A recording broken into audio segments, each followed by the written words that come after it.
الفاتحہ۔ بسم اللہ۔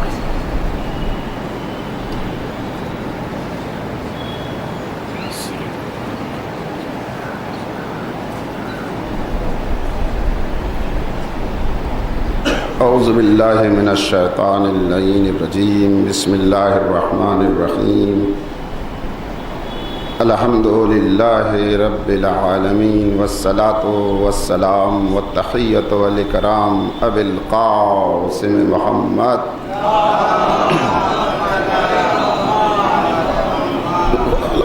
الطیبین الطاہرین المعصومین المظلومین، ولعنۃ اللہ علی اعدائهم اجمعین من یومنا ھذا الی قیام یوم الدین۔ وقال الله تبارک وتعالی فی القرآن المجید وقولہ الحق، بسم اللہ الرحمن الرحیم، والذی بعث فی الأمین رسولا منہم یتلو علیہم آیاتہ ویزکیہم ویعلمہم الکتاب والحکمہ۔ ایک صلوات پڑھیں بر محمد وآل محمد۔ ایک بار سورہ حمد اور 3 بار سورہ اخلاص کی تلاوت کر کے مرحومہ مغفورہ ام رباب بانو بنت اطرت حسین مرحوم کی روح کو بخشنے۔ اللہ مشکور۔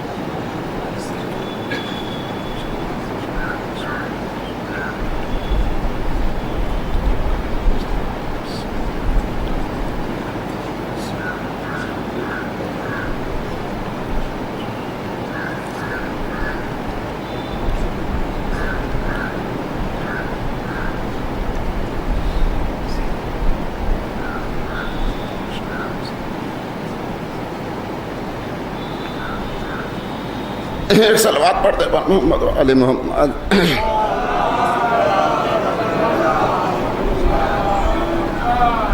اب یہ میں نہیں کہوں گا کہ تھوڑا اور سمٹ جائیں، صرف ایک مثال دوں گا کہ یہ حسین کے ازادار تسبیح کے دانے ہوتے ہیں۔ کیا ہوتے ہیں؟ تسبیح کے دانے ہوتے ہیں۔ دانا پرو دیا جائے تو اسے تسبیح کہتے ہیں، اسی کو توڑ دیا جائے، بکھیر دیا جائے تو اسے تسبیح کا دانہ کہتے ہیں۔ اب اگر تسبیح امام حسین بننا چاہتے ہیں تو تھوڑا سمٹ کے بیٹھ جائیں۔ ایک صلوات پڑھے بر محمد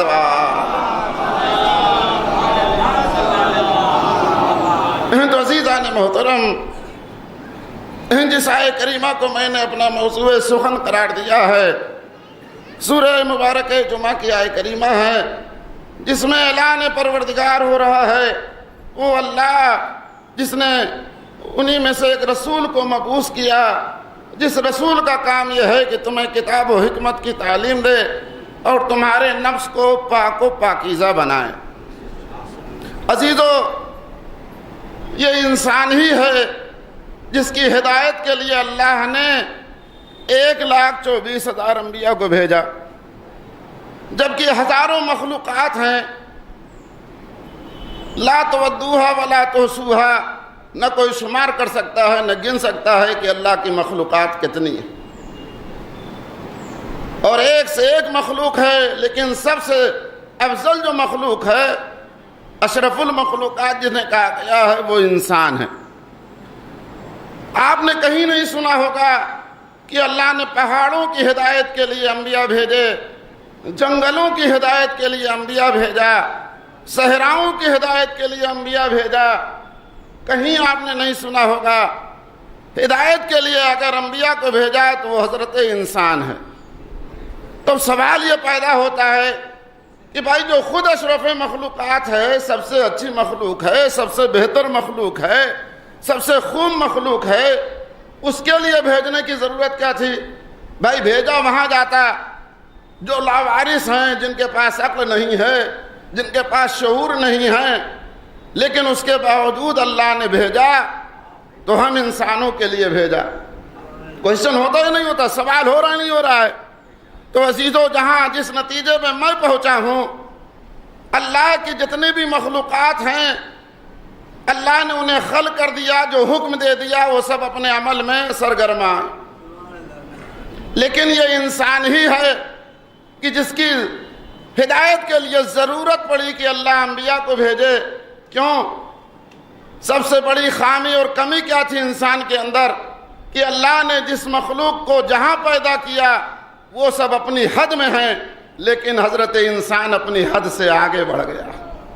توجہ چاہ رہا ہوں، نہیں توجہ کیا آپ نے؟ یہ حضرت انسان ہی ہے جو اپنی حد سے آگے بڑھ رہا ہے۔ تو جو اپنی حد سے آگے بڑھتا ہے ہدایت اس کی جاتی ہے۔ ایک صلوات پڑھیں بر محمد و آل محمد۔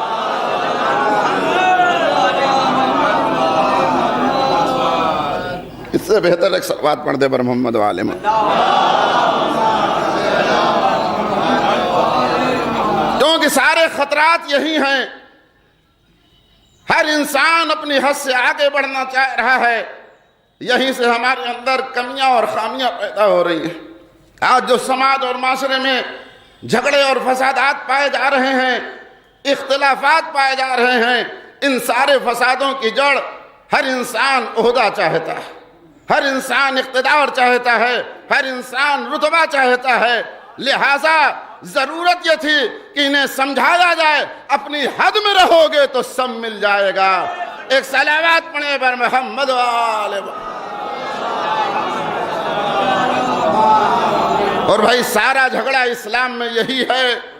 اگر آپ کے ذہن عالیہ متوجہ ہوں تو میں آپ کی خدمت میں عرض کروں، آج ہم پہ یہ الزام لگایا جاتا ہے کہ معاذ اللہ یہ قوم اصحاب رسول کو برا کہتی ہے، ازواج رسول کو برا کہتی ہے، اصحاب کا احترام نہیں کرتے۔ دنیا کو کیا پتا ہم سے زیادہ اصحاب اکرام کا احترام کرنے والا کون ہے، ہم سے زیادہ ان کی عزت کرنے والا قوم ہے۔ یہ قوم نہ پہچانے گی تو کون پہچانے گا؟ توجہ چاہ رہا ہوں۔ لہٰذا ہم پہ جو الزام لگایا جاتا ہے کہ بھئی یہ اصحاب رسول کو برا کہتے ہیں، ازواج رسول کو برا کہتے ہیں، ہم نہ کسی کو برا کہتے ہیں نہ بھلا کہتے ہیں، جو جس کا مقام ہے وہ بیان کر دیتے ہیں۔ بھائی جو جس کا مقام ہے وہ بیان کر دیتے ہیں۔ اب آپ کے اپنے کمتر نظر آئیں تو ہماری کیا خطا ہے؟ ہماری کیا خطا ہے؟ عزیزو جملے پر توجہ چاہ رہا ہوں۔ آج جو دنیا ہم پہ الزام لگاتی ہے، میں اپنی طرف سے اپنی قوم کی طرف سے دنیا کو بتانا چاہتا ہوں، ہم کبھی اصحاب رسول کو برا نہیں کہتے۔ ہم سے زیادہ کائنات میں اصحاب رسول کا احترام کرنے والا کوئی نہیں ہے۔ ہمارا تو عقیدہ یہ ہے کہ اگر اصحاب مسجد میں ہیں تو مسجد کے منارے ہیں، قرآن میں ہیں تو قرآن کے پارے ہیں، آسمان میں ہیں تو آسمان کے ستارے ہیں۔ بھائی اس سے زیادہ کوئی احترام کر سکتا ہے؟ اب آپ کے اذہان عالیہ متوجہ ہیں تو بھرپور توجہ چاہ رہا ہوں، پھر سے جملہ سن لیجئے۔ اصحاب رسول مسجد میں ہیں تو مسجد کے منارے ہیں، قرآن میں ہیں تو قرآن کے پارے ہیں، آسمان میں ہیں تو آسمان کے ستارے ہیں، اہل بیت کے ساتھ ہیں تو ہمارے ہیں۔ اس لیے کہ جو اہل بیت کا نہ ہو سکا وہ ہمارا کیا ہوگا؟ ایک صلوات پڑھیں بر محمد و آل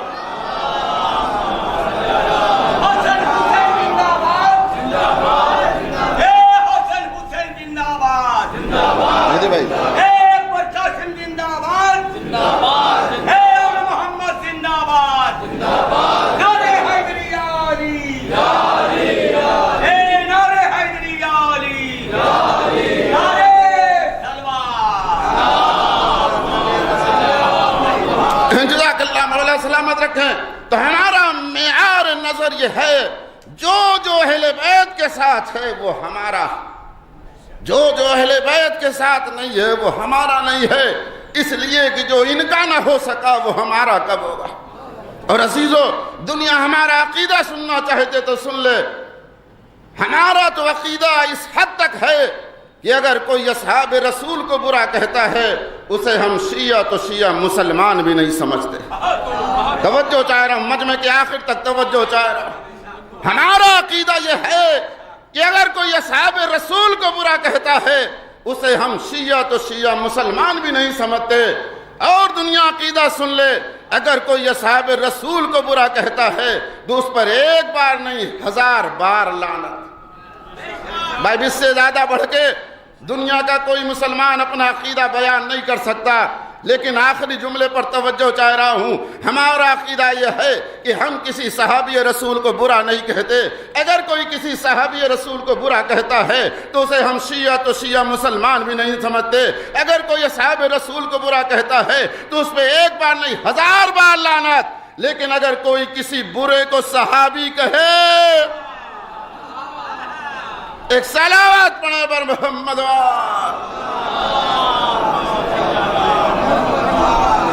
تو ہمارا عقیدہ یہ ہے کہ ہم کسی صحابی رسول کو برا نہیں کہتے اور کسی برے کو صحابی رسول نہیں کہتے. ایک اور صلوات پڑھیں پر محمد آل محمد. عزیزو، دنیا پہچانے تو رسول کی عظمت کیا ہے، رسول کی فضیلت کیا ہے. بھائی یہی وہ رسول ہیں جسے اللہ نے سید الانبیاء بنا کے بھیجا. ابھی غدیر کا موقع گیا، آپ نے علماء سے تفصیل سے سنا ہوگا. بس 2-3 جملے کہتا چلوں تاکہ حق بھی ادا ہو جائے. جتنے بھی انبیاء آئے انہوں نے جب تک محمد کی رسالت کا کلمہ نہیں پڑھا ان کی نبوتیں مکمل نہیں. علماء بیٹھے ہیں، دریافت کر سکتے ہیں. ہر نبی کی امت کا کلمہ اور تھا، خود نبی کا کلمہ اور تھا. جناب آدم کی امت کا کلمہ تھا لا الہ الا اللہ، آدم صفی اللہ. جناب آدم کا کلمہ تھا لا الہ الا اللہ، محمد رسول اللہ. جناب ابراہیم کی امت کا کلمہ تھا لا الہ الا اللہ، ابراہیم خلیل اللہ. وہ جناب ابراہیم کا کلمہ تھا لا الہ الا اللہ، محمد رسول اللہ. جناب موسیٰ کی امت کا کلمہ تھا لا الہ الا اللہ، موسیٰ کلیم اللہ. جناب موسیٰ کا کلمہ تھا لا الہ الا اللہ، محمد رسول اللہ. اسی طریقے سے 1,23,999 پیغمبروں نے جب تک محمد کی رسالت کا اقرار نہیں کیا نبوتیں مکمل نہیں. اب آپ کے اذہان عالیہ متوجہ تو ایک جملہ کہوں، نتیجہ یہ نکلا کہ 1,23,999 پیغمبروں کی نبوتیں ٹکی ہوئی ہیں محمد رسول اللہ پر. توجہ چاہ رہا ہوں مجمع کے آخر تک. غدیر کی عظمت و اہمیت کو پہچانیے گا کہ 1,23,999 پیغمبروں کی نبوتیں ٹکی ہوئی ہیں محمد الرسول اللہ پر. محمد کی نبوت ٹکی ہوئی ہے علی ولی اللہ. ایک صلوات پڑھیں پر محمد وآل محمد.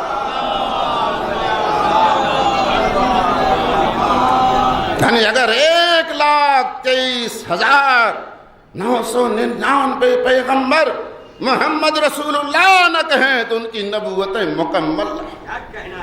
اور رسول غدیر کے میدان میں علی کی ولایت کا اعلان نہ کریں تو رسول کی رسالت مکمل نہ ہو. حدیث نہیں ہے، قرآن کی آیت ہے، اسے پہنچا دیجئے. اگر آپ نے نہ پہنچایا تو گویا آپ نے کار رسالت کو انجام نہ دیا. اور رسول نے جب کار رسالت کو انجام دیا، اس پیغام کو پہنچایا تو خدا نے سند بھی دی. الیوم اکملت لکم نعمتی ورضیت لکم الاسلام دینا. آج کے دن اللہ اسلام سے راضی ہو گیا، دین مکمل ہو گیا. تو عزیزو ایک جملہ کہنا چاہتا ہوں، جب بغیر علی کی ولایت کے خدا اور رسول کا دین مکمل نہیں ہوتا تو مسلمانوں بغیر علی کی محبت کے تمہارا ایمان کیسے مکمل ہو. ایک صلوات پڑھیں پر محمد. بھائی بغیر علی کی ولایت کے اعلان کے نہ رسول کی رسالت مکمل ہوتی ہے، نہ خدا کا دین مکمل ہوتا ہے. خود خدا نے سند دے کے اعلان کر کے بتا دیا آج کے دن دین مکمل ہوا. پہچانے علی کی عظمت کیا ہے، علی کی فضیلت کیا ہے، علی کی اہمیت کیا ہے. اور عزیزو یہی وجہ ہے کہ بعد وفات پیغمبر کیا ہوا دنیا جانتی ہے، تاریخ میں سب درج ہے، زیادہ بیان کرنے کی ضرورت نہیں ہے. پیغمبر کے حیضی کا زمانہ تھا کہ جب پیغمبر نے فرمایا کلمہ پڑھو تو تمہیں زر و جواہرات دیے جائیں گے، وہ بھی جو اونٹ پہ لدے ہوں گے. ایسے نبی کا ایک چاہنے والا جس کا نام ابو سمسان تھا، نبی نے جب اس سے فرمایا کلمہ پڑھ لو تمہیں ضرور جواہرات مال و دولت مل جائے گا، اس نے کلمہ پڑھ لیا اور مسلمان ہو گیا۔ بھائی اگر دولت ہی پہ کلمہ پڑھنا ہے تو آج نہ جانے کتنے لوگ پڑھ رہے ہیں، نہ جانے کتنے لوگ پڑھ کے کنورٹ ہو رہے ہیں۔ لیکن پیغمبر نے دولت کا سہارا ضرور لیا لیکن اس کا ایمان پہچانیے۔ جب ابو شمسان نے کلمہ پڑھ لیا تو پیغمبر نے پوچھا دولت چاہیے؟ کہا یا رسول اللہ آپ امین ہیں، امانت داری آپ کی فطرت میں ہے، چاہیے تو مگر اس وقت نہیں چاہیے۔ کہا کب چاہیے؟ کہا جب ضرورت محسوس ہوگی لے لوں گا۔ اب دیکھیں زمانے کی قید نہیں، مہینے کی قید نہیں، سال کی قید نہیں، کیا کہا؟ جب ضرورت محسوس ہوگی لے لوں گا۔ نبی نے اس کی پیشانی پہ دیکھا، جملے کو پہچانا، مسکرا کے فرمایا مجھ سے لے لینا یا میرے جانشین سے لے لینا، مجھ سے لے لینا یا میرے جانشین سے لے لینا۔ نبی کو بھی اپنے جانشین پہ اتنا اعتماد و بھروسہ ہے، جو میں دوں گا وہی میرا جانشین دے گا۔ ایک صلوات پڑھیں بر محمد و آل محمد۔ اب توجہ ساتھ سنیے گا، پیغمبر کی وفات ہو گئی، ابو شمسان مدینے میں آیا، صدر دروازے سے نعرہ لگایا اینا خلیفۃ رسول اللہ، اینا خلیفۃ رسول اللہ، رسول اللہ کہاں ہے، رسول اللہ کہاں ہیں؟ لوگوں نے کہا بھائی ان کا وفات ہو چکی، دنیا میں نہیں ہے، پردہ کر چکے، دنیا میں نہیں ہے۔ اس نے جملہ بدل دیا اینا خلیفۃ رسول اللہ، اینا خلیفۃ رسول اللہ، رسول اللہ کے جانشین کہاں ہیں، جانشین کہاں ہیں؟ اب لوگوں نے پکڑا، او چلو بھائی، لے آئے دربار میں جہاں کرسیاں سجی ہوئی ہیں، جاہ و حشم ہے، اقتدار ہے، ارکان سلاطین بیٹھے ہوئے ہیں، یہی ہیں جانشین رسول۔ سلام کیا، جواب سلام ملا۔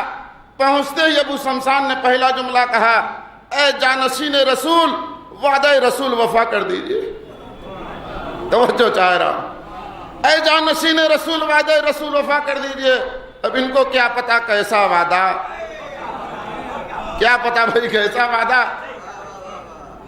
تو پلٹ کے کہا کیسا وعدہ؟ جیسے ہی جملہ کہا ابو شمسان نے مسکرا کے فرمایا آپ کو یہی نہیں پتا کیسا وعدہ؟ آپ کو یہی نہیں پتا؟ اب تھوڑا سا سنبھلے، کہا سب پتا ہے، سب پتا ہے۔ تو کہا دیجئے۔ کہا میں چاہتا ہوں مجمع کو تو بھی پتا چلے، مجمع کو بھی تو پتا چلے، اس لیے کہ آپس میں لین دین ہو گیا تو کسی کو پتہ ہی نہیں چلے گا۔ تو انہوں نے یہ سوچا کہ جب یہ مجمع کو بتائیں گے تو ہمیں پتہ چل جائے گا، ہمیں پتہ چل جائے گا کیا وعدہ ہوا ہے۔ کہا بتائیے کیا وعدہ ہوا تھا؟ کہا رسول نے مجھ سے کہا تھا کلمہ پڑھ لے، میں نے پڑھ لیا۔ رسول نے فرمایا تھا کہ جب کلمہ پڑھو گے تو تمہیں 70 اونٹ ملیں گے جو زر و جواہرات سے لدے ہوں گے۔ تو اچھا تو کلمہ پڑھ لیا، مل گیا؟ کہا ملا ہوتا تو آتا کیوں، ملا ہوتا تو آتا کیوں؟ کہا پھر کیا ہوا تھا؟ کہا رسول نے فرمایا تھا مجھ سے لے لینا یا میرے جانشین سے لے لینا۔ اب آپ وعدہ پورا کر دیجئے۔ 70 اونٹ سنے ہوش اڑ گئے، ہوش اڑ گئے۔ ایک جملہ کہوں، اما جو حق زہرہ کھا جائے باغ فدق کھا جائے، جو رسول کا حق کھا جائے وہ رسول کے نام پہ کہاں سے دے گا؟ ایک صلوات پڑھیں بر محمد و آل محمد۔ ہوش اڑ گئے، بڑے دربار میں کہا جھوٹ بول رہا ہے، رسول کی وفات کا غلط فائدہ اٹھا رہا ہے، غلط فائدہ اٹھا رہا ہے۔ ذلیل کر کے دربار سے نکالا گیا، ذلیل کر کے دربار سے نکالا گیا۔ جب دربار سے نکلا تو کہتا ہوا نکلا معاذ اللہ رسول جھوٹے تھے، کیا غلط وعدہ کیا تھا؟ ابھی اس کے دہن سے جملہ نکلا کہ ایک رسول کا صحابی جناب سلمان فارسی کھڑے ہوئے، پشت پہ ہاتھ رکھا، بھائی کیا بک رہا ہے، کیا بک رہا ہے؟ معاذ اللہ تو رسول کو جھوٹا کہہ رہا ہے۔ کہا کیا کروں، ایسی بات تھی۔ مسکرا کے فرمایا ابھی اس دروازے تک پہنچا کہاں، ابھی اس دروازے تک پہنچا کہاں؟ دنیا کہتی ہے اتفاق سے سلمان تھے، عزت رکھ لی، عزیزوں میں کہتا ہوں یہ اتفاق نہیں ہے، ہم نے تو پوری تاریخ دیکھا ہے، اسلام پہ جب بھی وقت آیا یا تو اصحاب کام آئے یا اہل بیت کام آئے۔ ایک صلوات پڑھیں بر محمد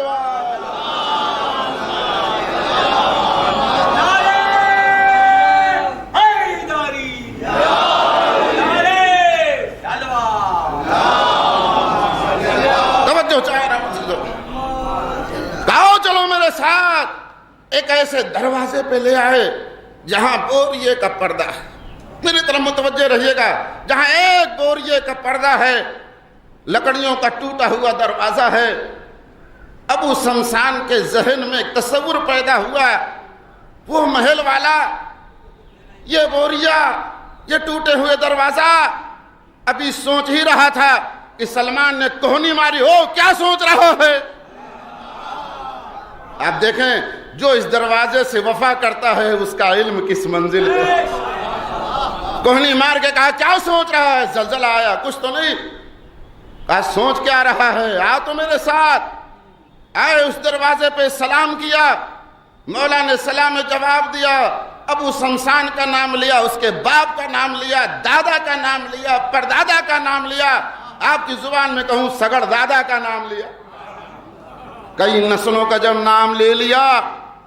ابو سمسان نے دیکھا نہیں کشمکش میں ہے، اس نے تو مجھے دیکھا نہیں، اس نے تو مجھے دیکھا نہیں، میرے باپ دادا کا نام کہاں سے جانتا ہے؟ پھر سلمان نے کوہنی ماری، تجھے شرم نہیں آتی؟ اس کے بارے میں سوچ رہا ہے، تیرے دادا کا نام کہاں سے لیا؟ ارے یہ تو وہ ہے جس کی تلوار 70 نسلوں کو دیکھ کے چلتی ہے۔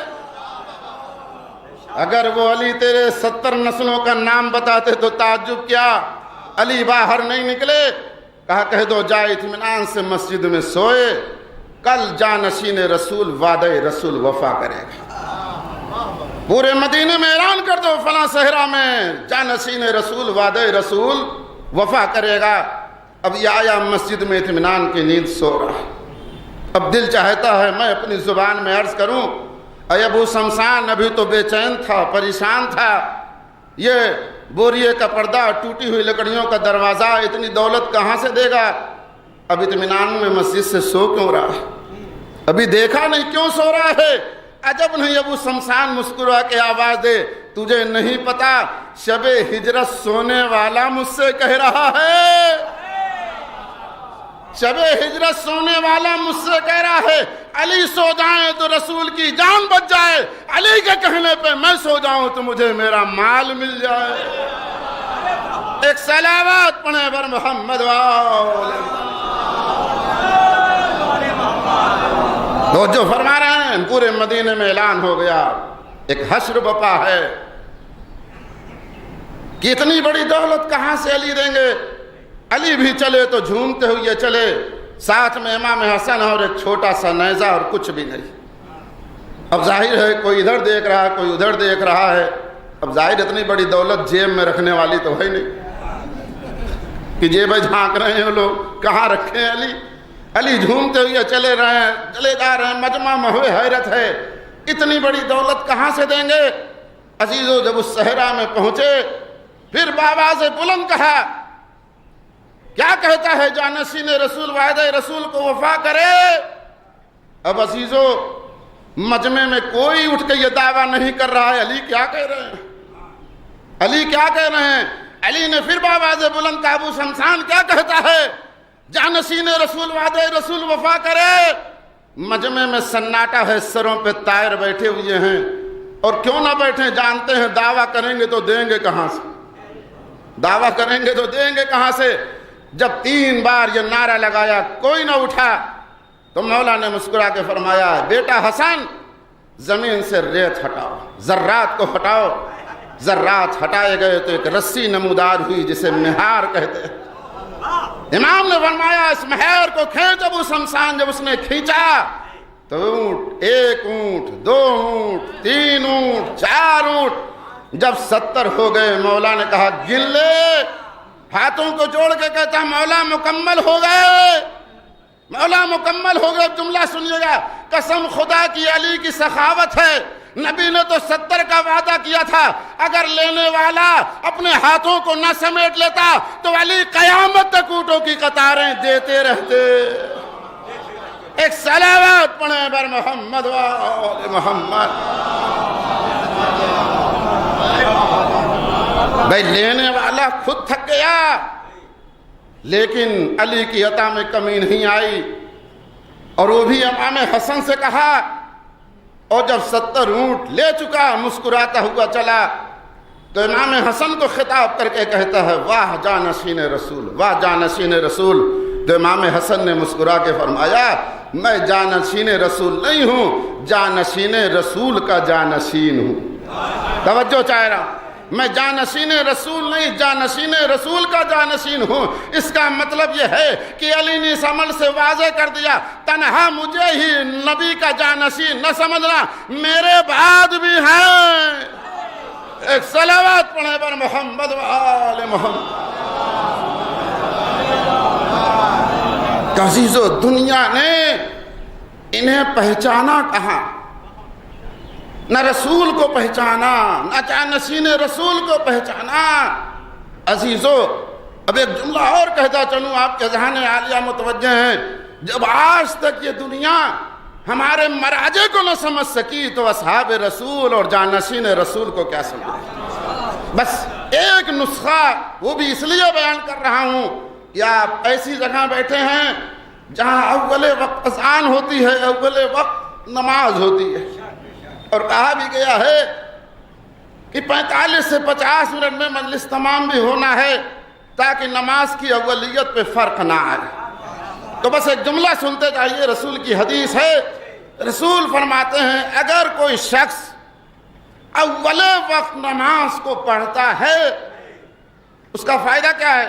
بہت توجہ سے سنیے گا، دلیل بھی دوں گا آپ کے سامنے کہ اگر کوئی شخص اول وقت اپنی نماز کو ادا کرتا ہے، عمر کے کسی حصے میں چلا جائے، اپنے ذہنی توازن کو نہیں کھو سکتا ہے۔ توجہ چاہ رہا مجمع کے آخر تک، اگر کوئی بندے مومن اپنی نماز کو اول وقت پڑھتا ہے، عمر کے کسی حصے میں چلا جائے، ذہنی توازن، اور آپ جانتے ہیں سب صحیح ہو اگر ذہن کام نہ کرے تو بچے ڈھیلے اور پتھر مارتے ہیں، اور نبی نے کتنا بڑا نسخہ دیا ہے۔ ایران کے ایک بہت بڑے آیت اللہ سفر کر رہے تھے، چلچلاتی دھوپ تھی، ایک گنڈریا شفٹ بکریوں کا چرانے والا اول وقت نماز پڑھ رہا تھا، اول وقت اسی جنگل دھوپ میں نماز پڑھ رہا تھا۔ انہوں نے کہا روکو روکو، گاڑی کو روکو، میں اس سے ملنا چاہتا ہوں۔ گاڑی روکی گئی، جب اس کے پاس پہنچے سوچا یہ جاہل انسان، ان پڑھ انسان جسے کچھ آتا نہیں، یہ اول وقت نماز پڑھ رہا ہے، اول وقت نماز پڑھ رہا ہے۔ جب اس کے قریب گئے، نماز پڑھ چکا، تو ایک ہی سوال کیا، بھائی تو اول وقت نماز پڑھنے کا پابند کیسے ہوا؟ توجہ چاہ رہا ہوں، تو اول وقت نماز پڑھنے کا پابند کیسے ہوا؟ اب یہیں سے ہم اور آپ اپنے نفسوں کا تجزیہ کریں، ہم اور آپ اپنے نفسوں کا تجزیہ کریں۔ وہ جاہل ہے، بکریوں کو چرا رہا ہے، لیکن جب اس مرد عالم دین نے پوچھا تو اس نے ایک ہی جواب دیا، میں کچھ نہیں جانتا، میں تو صرف ان بکریوں کو چراتا ہوں، ان بھیڑوں کو چراتا ہوں، یہی میرا روزگار ہے۔ لیکن میں نے ایک دن سوچا یہ بھیڑ بکریاں ہو کے میرے بلانے پہ چلی آئیں۔ توجہ چاہ رہا ہوں، یہ بھیڑ بکریاں میری آواز پہ چلی آئیں اور ہم اللہ کے بندے ہو کے اذان کی آواز آتی رہے، بیٹھے رہیں، ہوٹلوں پہ چائے پیتے رہیں، ہوٹلوں میں کھانا کھاتے رہیں۔ ایک صلوات پڑھیں بر محمد و آل محمد۔ جو فرمائیں میں نے یہ ان جانوروں سے سیکھا ہے کہ جانور ہو کے میری آواز پہ لبیک کہیں، میں خدا کا بندہ ہو کے خدا کی آواز پہ لبیک۔ مؤذن حی علی خیر العمل، خیر العمل کہتا رہتا ہے، خیر عمل یہاں ہے، خیر عمل یہاں ہے، ہم سمجھتے ہیں خیر عمل ہوٹلوں میں ہے، چائے کی دکان پہ ہے، بریانی کھانے میں ہے۔ ایک اور صلوات پڑھیں بر محمد و آل۔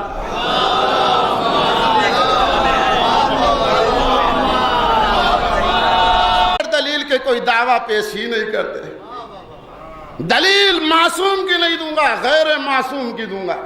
معصوم تو بہت دور کی بات ہے، غیر معصوم کی دوں گا۔ آئیے ہمارے جتنے مراجع اکرام ہیں، کسی کی عمر 70 سال، 80 سال، 90 سال، 100 سال، اس سے بھی زیادہ کراس کر گئے۔ تحقیق کر کے بتائیے گا، علماء بیٹھے ہوئے ہیں۔ جہاں تک میں نے تجزیہ و تحقیق کی ہے، آج تک آپ نے نہیں سنا ہوگا کسی مرجع کے بارے میں کہا گیا ہوگا جناب یہ بہت بوڑھے ہو چکے ہیں، ضعیف ہو چکے ہیں، اب یہ ذہنی توازن کھو چکے ہیں، ان سے شرعی مسئلہ دریافت نہ کیا جائے۔ سنا آج تک آیت اللہ صافی گل پائیگانی خوئی 90 سال، 80 سال، 88 سال، 100 سال کراس کر گئے، آج تک ہم نے کسی مرجع کے بارے میں یہ نہیں سنا کہ یہ کہا گیا جناب یہ بہت ضعیف ہو چکے، بہت بوڑھے ہیں، اب عمر کے اس حصے میں چلے گئے، ذہنی توازن کھو دیا، ان سے شرعی مسئلہ دریافت۔ کہیں سنا ہو تو آپ بتائیں۔ کسی مرجع کے بارے میں نے نہیں سنا تو اب جملہ سنیے گا عزیزو، جب ہمارا ایک مرجع علی کے غلاموں کا غلام دین و شریعت کی پابندی کر کے اس منزل پہ پہنچ سکتا ہے کہ ذہنی توازن کو نہیں کھو سکتا ہے، تو صاحب شریعت نبی 3 دن کے بخار میں اپنے ذہنی توازن کو کیسے کھو سکتا ہے؟ صلوات پڑھیں بر محمد وآلہ۔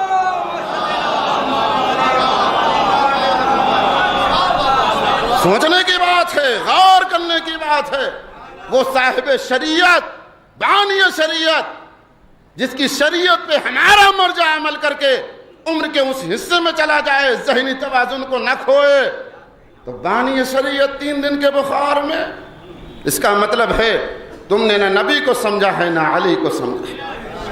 تو یہ تو غیر معصوم کی مثال تھی۔ آئیے معصوم کی مثال سن لیجئے۔ جناب یونس ہیں، مچھلی کے پیٹ میں ہیں، تسبیح و تحلیل الہی کر رہے ہیں۔ انصاف سے بتائے اگر ہم اور آپ ہوتے مچھلی کے پیٹ میں تو لقمہ اجل بن جاتے، مچھلی کے جسم کا حصہ بن جاتے، زندہ رہنا تو دور کی بات ہے، لیکن جناب یونس مچھلی کے پیٹ میں تسبیح و تحلیل الہی کر رہے ہیں۔ اور قدرت کیا کہہ رہی؟ یونس اگر مچھلی کے پیٹ میں تسبیح و تحلیل نہ کرتے تو قیامت تک مچھلی کے پیٹ میں رہتے۔ یہیں سے وہ دلیل بھی سن لیجئے، معصوم کو کوئی جانور نقصان نہیں پہنچا سکتا۔ معصوم کو جانور نگل جو سکتا ہے لیکن نقصان۔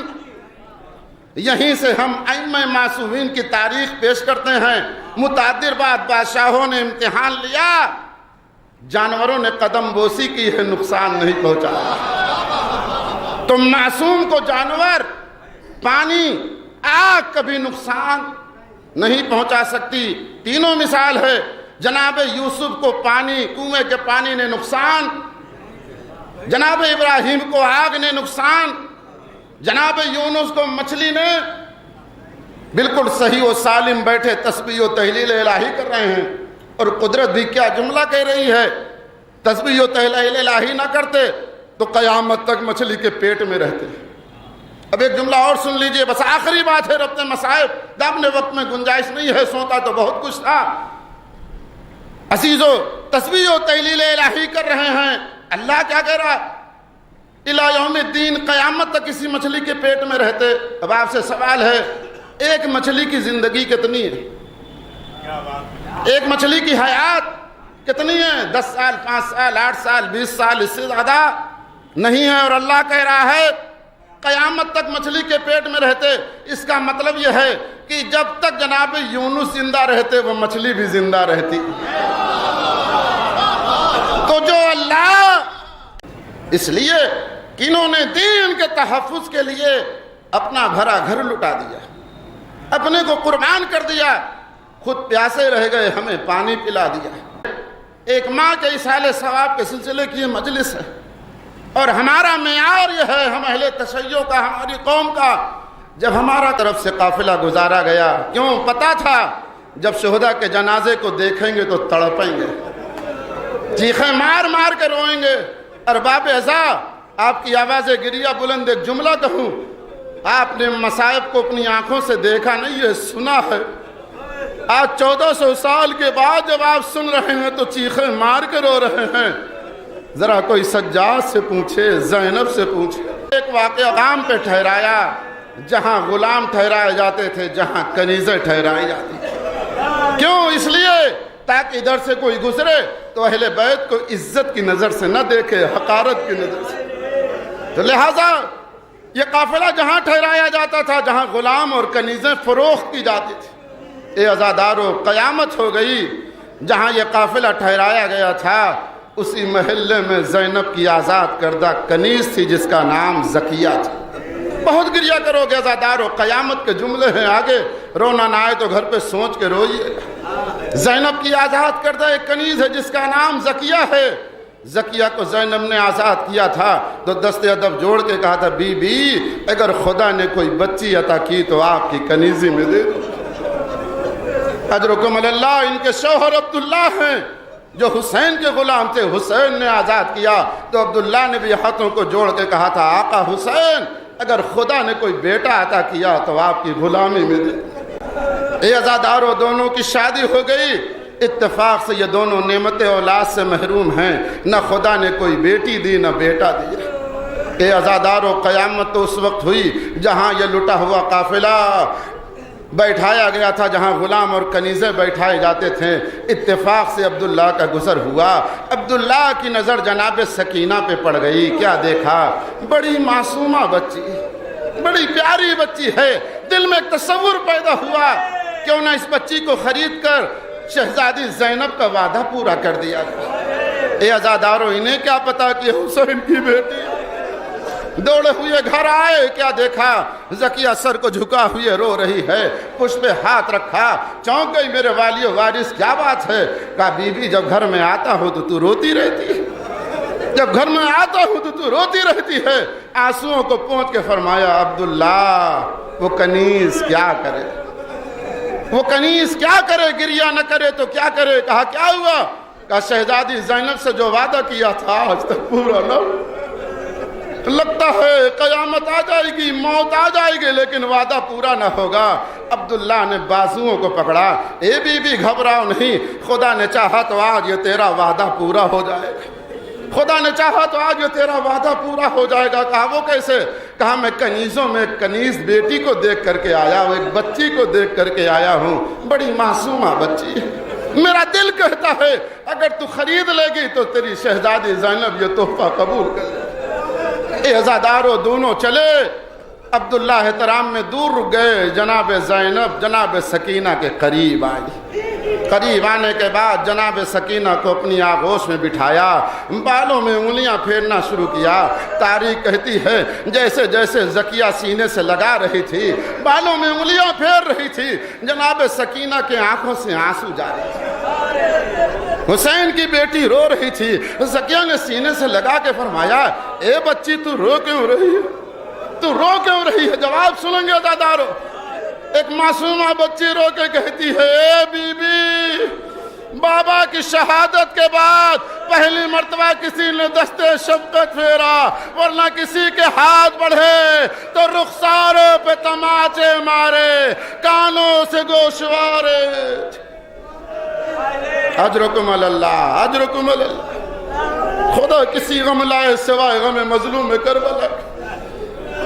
جب زینب نے دیکھا کہ یہ یتیمہ ہے تو دل سے لگا لیا، اچھا بیٹی بتا تیرا نام کیا ہے؟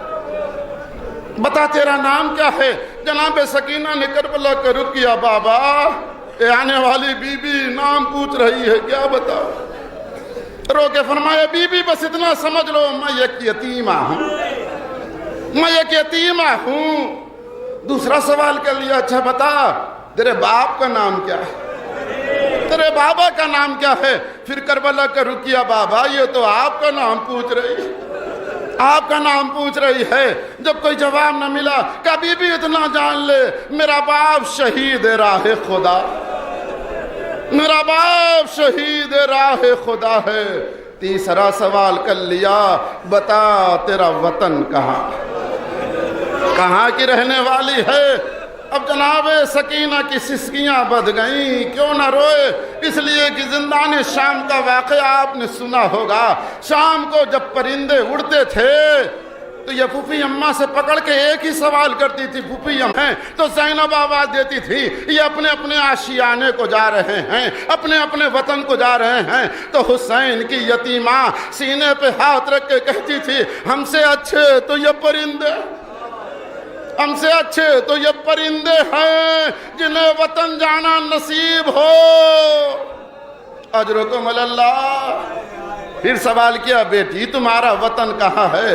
جناب سکینہ نے رو کے آواز دی بی بی اتنا سمجھ لو ہم غریب الوطن، خدا نہ کرے کوئی غریب الوطن۔ ہم نے بمبئی میں دیکھا ہے، 12 سال میں نے امامیہ مسجد میں خدمت کی ہے، جب محرم آتا تھا تو جھوک در جھوک ہمارے نوجوان اپنے وطن کی طرف چلتے تھے، سفر کرتے تھے۔ کہاں جا رہے ہو؟ محرم کرنے جا رہے ہیں۔ کہاں جا رہے ہو؟ محرم کرنے جا رہے ہیں۔ ارے بمبئی سے اچھا محرم کہاں ہوتا ہے؟ یہاں سے اچھی سبیل کہاں لگتی ہے؟ تو ہر ایک یہی کہتا تھا وطن کا محرم اور وطن کا محرم اور ہے، یہاں سب کچھ ہے، ہم غریب الوطن، ہم غریب الوطن ہے، خدا نہ کرے کوئی غریب الوطن۔ اجرکم اللہ، خدا کسی کو اللہ سوائے غم مظلوم میں کر، ہم غریب الوطن ہیں، ہمارا کوئی وطن نہیں۔ بس ارباب عزا ابھی تک جناب زکیہ سوال کر رہی تھی، اب جناب سکینہ نے سوال کر لیا اے بی بی آپ کیوں آئیں؟ اے بی بی آپ کیوں آئی ہیں؟ عزادارو جواب سننے کے بعد رونا نہ ہے تو گھر پہ سوچ کے روئیے۔ اے بی بی آپ کیوں آئی ہیں؟ بس یہ سوال کرنا تھا۔ زکیہ نے اپنے آنے کا مقصد بیان کر دیا، اے بیٹی میں تجھے خریدنے کے لیے اے بیٹی میں تجھے خریدنے کے لیے آئی ہوں۔ بس ارباب عزا یہ سننا تھا۔ جناب سکینہ دوڑ کے پھوپھی اماں سے لپٹ گئیں۔ اب جملہ توجہ ساتھ سنیے گا۔ پھوپھی اماں سے لپٹ کے ایک ہی سوال کا، اے بابا، اے پھوپھی اماں، کیا بابا نے امت کی بخشش کے لیے، یہ جملہ آپ کے لیے، اے پھوپھی اماں کیا بابا نے امت کی بخشش کے لیے میرا بیچا جانا بھی قبول کر لیا تھا؟ اے پھوپھی اماں کیا بابا نے امت کی بخشش کے لیے میرا بیچا جانا بھی قبول کر لیا تھا؟ زینب نے کلیجے سے لگایا، اے میری سکینہ تیرے باپ نے اکبر کے کلیجے کا وعدہ کیا تھا، عباس کے بازوؤں کا وعدہ کیا تھا، میری رضا کا وعدہ کیا تھا، لیکن تیرے بیچے جانے کا وعدہ نہ کیا تھا۔ اجرکم اللہ۔ عزادارو آپ کی آواز گریہ بلند ہے، خدا کسی غم لائے سوائے غم مظلوم کربلا۔ بس عزادارو جب زینب نے جملے سنے زکیہ کو قریب بلایا، زکیہ قریب آ گئی، زکیہ قریب آ گئی لیکن زکیہ پہچان نہیں رہی ہم کہاں ہیں۔ زینب نے پوچھا اچھا بتا تو اس بچی کو خرید کر کرے گی کیا؟ اس بچی کو خرید کر کرے گی کیا؟ بس 2-3 جملے اور ختم مجلس ہے، اس بچی کو خرید کر کرے گی کیا؟ زکیہ کہتی بی بی بڑی لمبی کہانی ہے، کہانی بتانا پڑے گا، بتانا پڑے گا۔ زکیہ رو کے کہتی ہے بی بی مدینے میں میری ایک شہزادی رہتی تھی، انہوں نے مجھے جب آزاد کیا تھا، شہزادی سامنے ہے لیکن پہچان نہیں رہی، جب انہوں نے مجھے آزاد کیا تھا تو میں نے دست ادب جوڑ کے کہا تھا بی بی اگر خدا نے کوئی بچی عطا کی تو آپ کی کنیزی میں دے دوں، لیکن اے بی بی میں بڑی بد نصیب ہوں، آج تک خدا نے کوئی بیٹی نہیں دیا، میں چاہ رہا ہوں اس بچی کو خرید کر اپنی شہزادی کا وعدہ پورا کر دوں، اپنی شہزادی کا وعدہ پورا کر دوں۔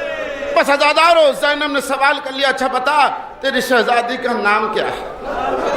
بس آخری جملے اور ختم مجلس ہے، روتے ہوئے اٹھے گئے، بتا تیری شہزادی کا نام کیا ہے؟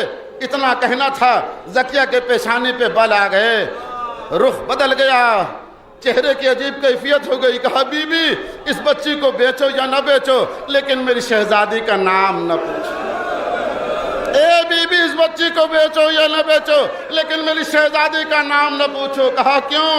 کہا آپ کو پتہ نہیں ہے یہاں غلام ٹھہرائے جاتے ہیں، یہاں کنیزیں ٹھہرائی جاتی ہیں، اور میری شہزادی اتنی طیب و طاہر ہے، اتنی پاک و پاکیزہ ہے کہ جس کی طہارت کا قصیدہ خدا قرآن میں پڑھ رہا ہے، میں اس جگہ شہزادی کا نام نہیں لے سکتی، میں اس جگہ شہزادی کا نام نہیں لے سکتی۔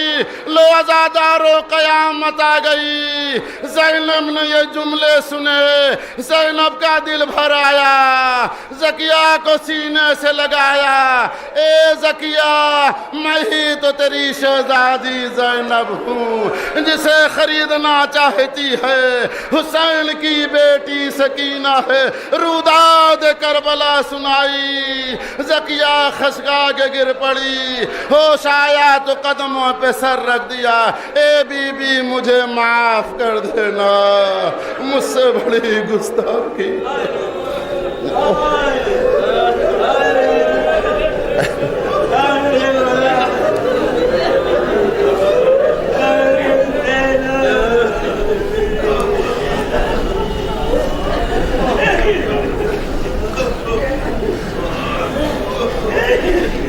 آپ حضرات سے التماس ہے، ایک بار سورہ حمد اور 3 بار سورہ اخلاص کی تلاوت کر کے مرحومہ ام رباب بنت مرحوم اطرت حسین کی روح بخشنا۔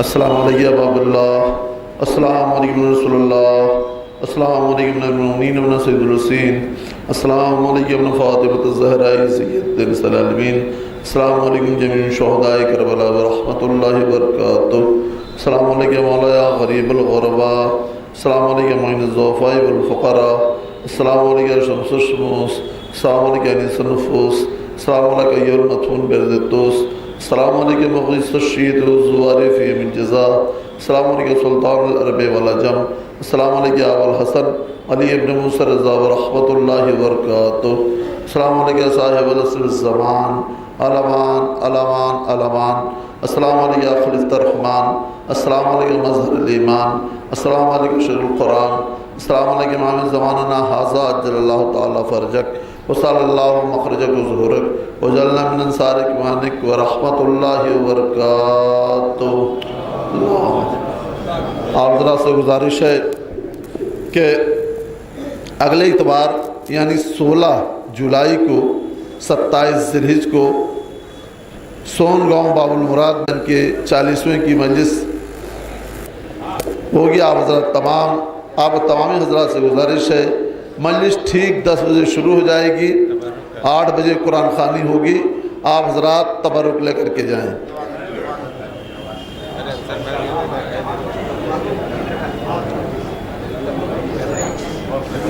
ہاں تبرک ہے، اعلان کہہ دو، تبرک کا اعلان کہہ دو، تبرک ہاں ہے بٹوارا